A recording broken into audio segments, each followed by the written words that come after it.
서울에 있는 국기원 중앙수련장에서 우렁찬 기합 소리가 연이어 터져나옵니다. 태권도 도복을 입고 땀을 뻘뻘 흘리며 수련하고 있는 것은 2명의 외국인. 그중 한 명의 얼굴이 낯익은데요. 태권도 공인 4단, 과거 프랑스 태권도 국가대표였으며 현재는 방송인으로 활동 중인 프랑스인 파비앙이었습니다. 그의 옆에 서 있는 중년의 외국인은 어디서 본 듯한 얼굴이긴 하지만 누구인지 쉬이 짐작되지 않는데요. 바로 주한 프랑스 대사 필립 르포르 씨였습니다. 필립 르포르 대사는 프랑스의 전통 무술 칸드 콩바를 수련한 경험이 있는 유단자라고 하는데요.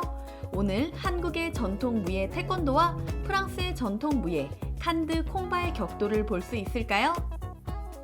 얼마 전 프랑스가 세상을 떠들썩하게 만든 사건이 있었죠. 미국을 향해 직접적으로 불만을 터뜨리고 호주에게는 뒤통수를 친 국가라는 발언을 했던 프랑스는 반대로 한국을 향해서는 우리는 언제든 한국과 손을 잡을 의사가 있다는 우호적인 메시지를 보냈었습니다. 바로 호주와 진행했던 77조 원 규모의 디젤 잠수함 공급 계약이 미국 때문에 파기되면서 발생한 일이었는데요. 전례 없는 강력한 대응에 많은 사람들이 놀랐었죠. 그리고 프랑스는 다른 어느 국가보다 가장 먼저 한국에 손을 내밀어 국방기술 협력 가능성을 내비치며 프랑스와 한국이 우방국임을 증명했는데요. 그 중심에서 활약했던 것은 바로 주한 프랑스 대사관의 필립 르포르 대사였습니다. 그는 기자회견을 통해 한국과 핵폐기물 재처리 기술을 비롯한 국방기술 협력 의향이 있다고 밝혔죠. 게다가 한국이 오랫동안 염원해오던 핵 잠수함과 항공모함 건조 같은 군사기술 이전도 가능할 것이라 밝혔는데요. 최근에는 최종건 외교 차관을 만나 양국 간 협력 방안을 논의하기도 했죠.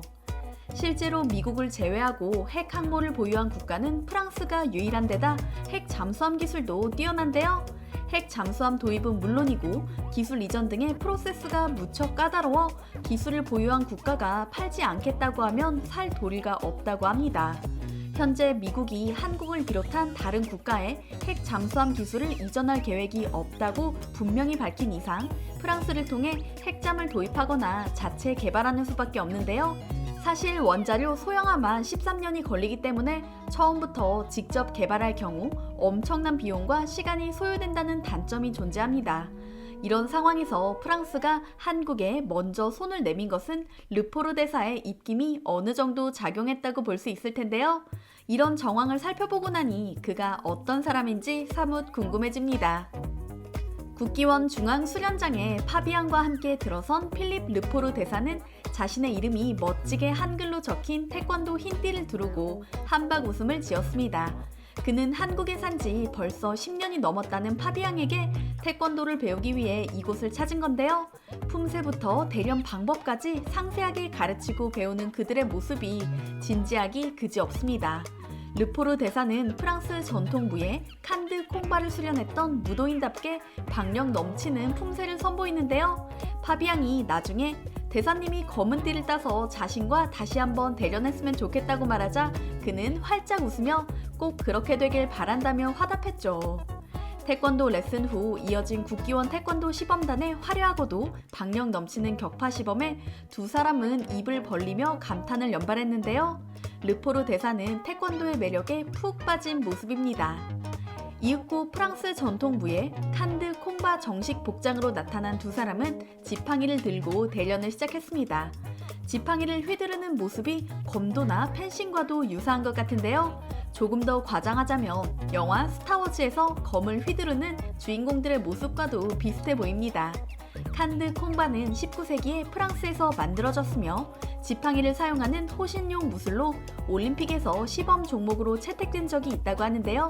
이처럼 두 사람이 프랑스와 한국의 무술을 서로 가르치고 배우는 콘텐츠가 만들어진 이유는 1차적으로 프랑스 대사관 홍보를 위해서였지만 무엇보다 필립 르포르 대사의 진한 한국 사랑에서 비롯된 것이 아닌가 싶습니다.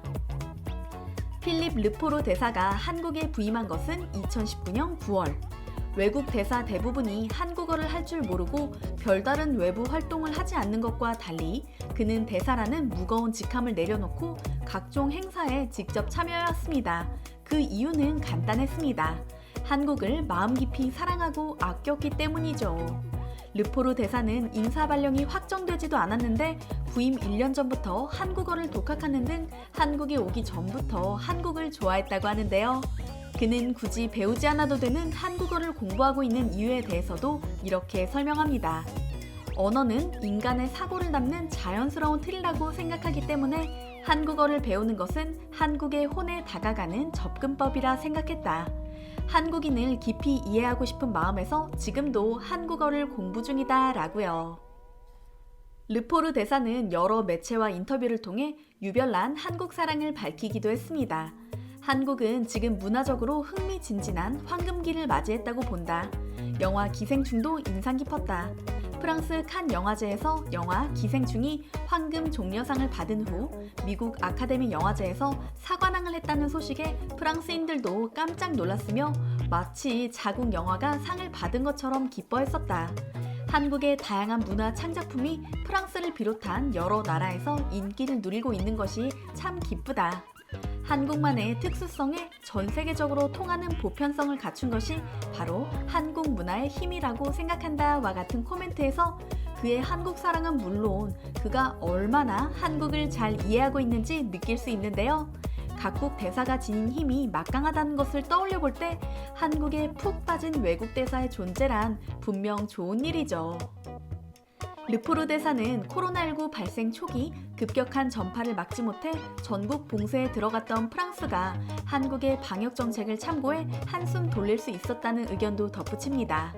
그는 객관적인 입장에서 보더라도 한국의 방역 대책은 훌륭했고 한국의 능력과 위상이 널리 알려지게 된 계기라며 K-방역은 프랑스 전문가들 사이에서도 하나의 중요한 레퍼런스로 활용되고 있다고 밝혔는데요.